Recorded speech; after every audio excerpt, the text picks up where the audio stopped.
and Ida Note. K Everything is a CNN original series hosted by Daniel Dae Kim that explores the global impact of South Korean culture. The series premieres on CNN International on May 9 at 8 a.m. ET. You can also stream the series on the CNN app.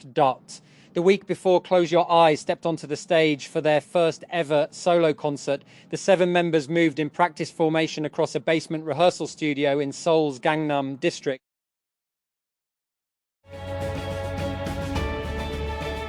An educational platform used by thousands of schools and universities has been partially restored following an international cyber attack that caused major chaos as students prepare for end-of-year exams.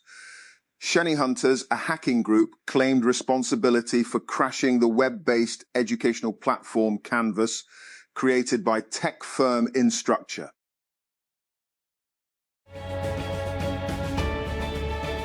A prominent Buddhist monk has been arrested in Sri Lanka for allegedly sexually abusing an 11-year-old girl in the highest profile case involving a local religious leader. Authorities took 71-year-old Palagama Hemarathana into custody on Saturday from a private hospital in the capital, Colombo, where had checked in for treatment as a criminal probe against him progressed.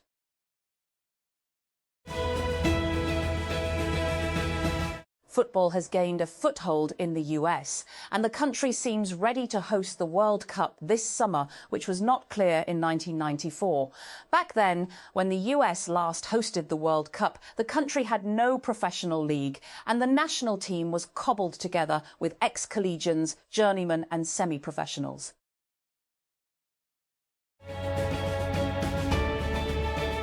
And traders across Lahore have urged the government to relax any possible Eid restrictions and allow markets, bazaars, chain stores and grocery outlets to remain open around the clock during the festive period. Business representatives say Eid is one of the busiest shopping seasons of the year and an important time for retailers to make strong sales.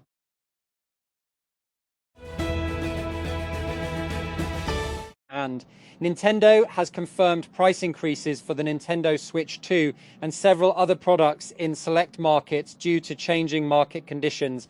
The company shared the announcement in a memo released on May 8 titled Notice Regarding Price Revisions for Nintendo Products and Services.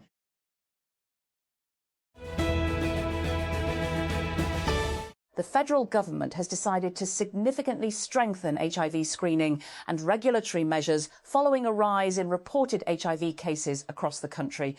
The proposed measures include mandatory HIV testing before surgical procedures and enhanced screening of deported individuals at airports and entry points.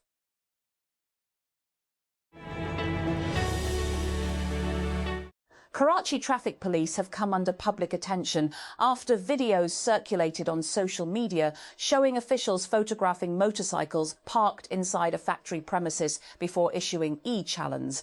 According to reports, traffic police personnel were seen taking pictures of motorcycles parked in a factory parking area during extreme heat conditions. The incident gained attention after a factory employee recorded a video of the officials and shared it online, where the footage quickly went viral.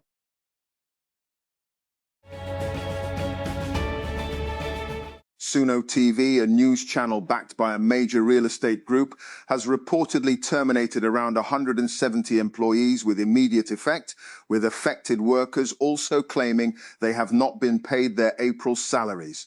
The reported layoffs have sparked concern in media circles due to both their scale and the profile of the channel's backers.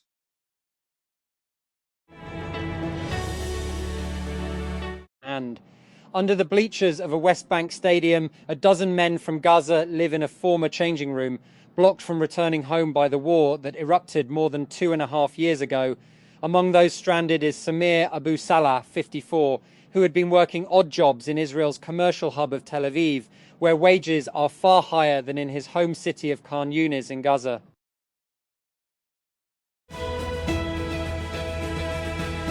And Vladimir Putin has used his annual Victory Day speech in Moscow's Red Square to justify his war in Ukraine and denounce NATO. Speaking in front of hundreds of military personnel and flanked by a few world leaders, The Russian president said he was fighting a just war and called Ukraine an aggressive force that is being armed and supported by the whole bloc of NATO.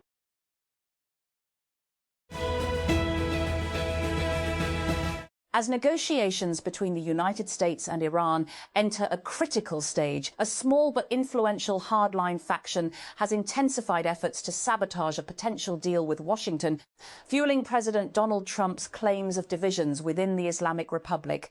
The group shares Trump's view that the 2015 nuclear deal between Iran and world powers was a mistake, but for different reasons.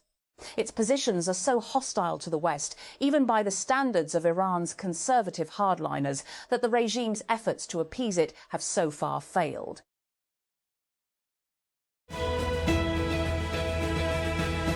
And Russia has kicked off its annual Victory Day military parade in Moscow to mark the defeat of Nazi Germany during the Second World War.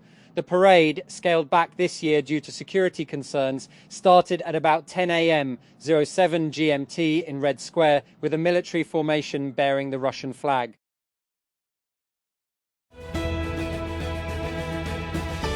Islamabad police has issued a diversion plan for the Yumi Marka-e-Haq on May 10, with road closures and alternate routes announced for commuters traveling across Islamabad and Rawalpindi.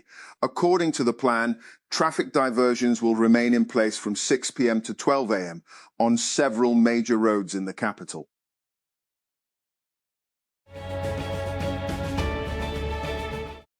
The England and Wales Cricket Board, ECB, has confirmed that it will not approve bilateral cricket matches against Afghanistan outside International Cricket Council, ICC events, citing ongoing concerns about women's rights under Taliban rule. ECB chairperson Richard Thompson said the board's position remains unchanged due to restrictions placed on women and girls in Afghanistan, including limits on education, public life and participation in sports such as cricket.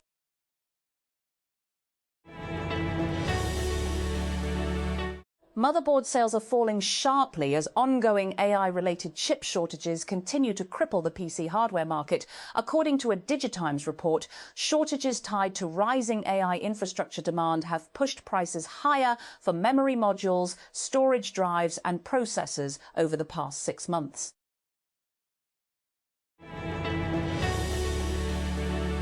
Israeli settlers have launched another wave of raids in the occupied West Bank, with houses and cars set on fire and a Palestinian child attacked. The Palestinian Wafa news agency reported that a man and his child were attacked with sharp instruments in the village of Kirbet Shuwaika, south of Hebron, on Friday.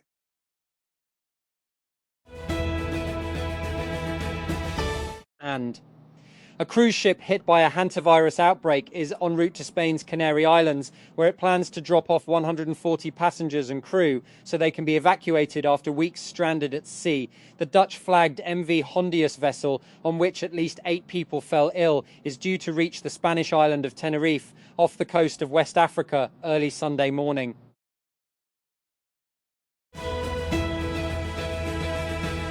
And the Lahore High Court, LHC, has ruled that women are eligible to be appointed as permanent lumberdars, setting aside executive orders issued by the Punjab government in a case related to a village in Lodran. In a 7-page judgment authored by Justice Raheel Kamran, the court allowed a petition filed by a woman challenging the decisions of the Lodran Deputy Commissioner and the Board of Revenue, which had appointed another individual as permanent lumberdar.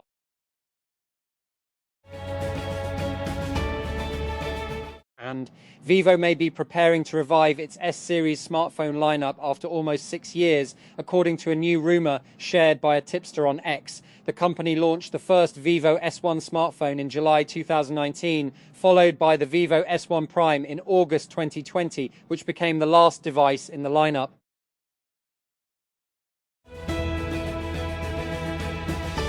Former Pakistan captain Azhar Ali has joined the Scotland men's cricket team support staff as a consultant for their upcoming ICC Cricket World Cup League 2 (CWCL2) tour of Nepal. Beginning May 12, Azhar, who played 97 test matches and 53 one-day internationals for Pakistan national cricket team, will work alongside Scotland head coach Owen Dawkins during the tour.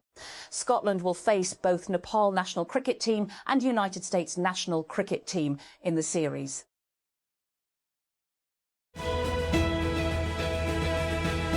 The US government has released dozens of previously classified files related to alleged UFO sightings, with President Donald Trump's administration calling it an effort to offer unprecedented transparency to the public. The latest batch includes around 160 files containing documents, photos and videos linked to what officials describe as unidentified anomalous phenomena, or UAP. The Defense Department said more material will be made public as additional records are declassified.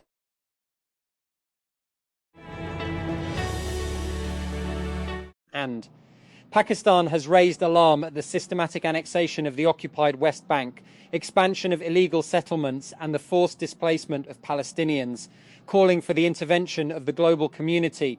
The stance was expressed by Pakistan's permanent representative to the United Nations, Ambassador Azim Iftikhar Ahmad, at the Area Formula meeting on the situation in the occupied territory.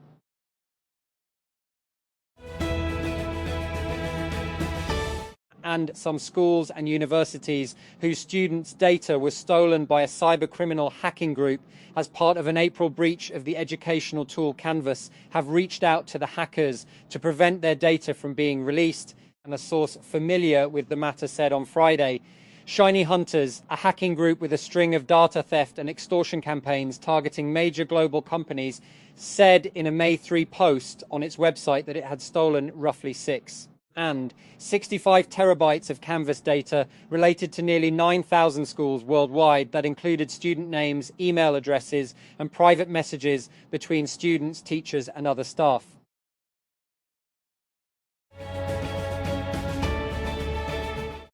The World Health Organization's chief is due in the Spanish island of Tenerife on Saturday to help coordinate the evacuation of passengers hit by the hantavirus. Spanish ministry sources said Tedros Adhanom Ghebreyesus will accompany Spain's health and interior ministers to a command post there to ensure coordination between administrations, health control and the application of the planned surveillance and response protocols, the sources said.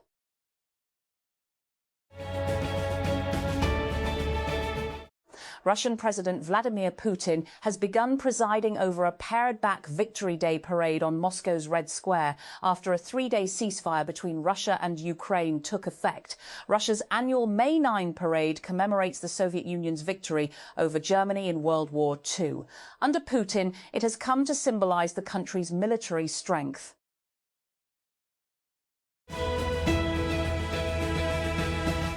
The Punjab government has approved a major project aimed at improving English language education in government schools across the province, allocating Fars $500 million for the initiative.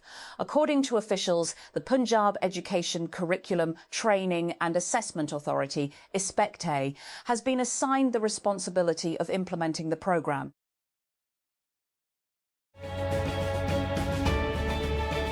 Fresh talks between the United States and Iran could begin as early as next week in Islamabad, according to a US media report, as both sides work through mediators to revive diplomacy after weeks of military escalation. The report said negotiators are drafting a one-page, 14-point memorandum of understanding that would lay out the framework for a month-long round of talks aimed at ending the conflict. If progress is made, the process could be extended with mutual consent.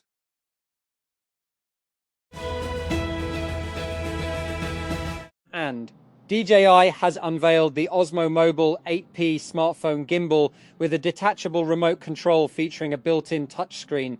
The remote mirrors the live view from the connected smartphone and includes a joystick that allows users to control the gimbal remotely while framing shots with the phone's rear cameras.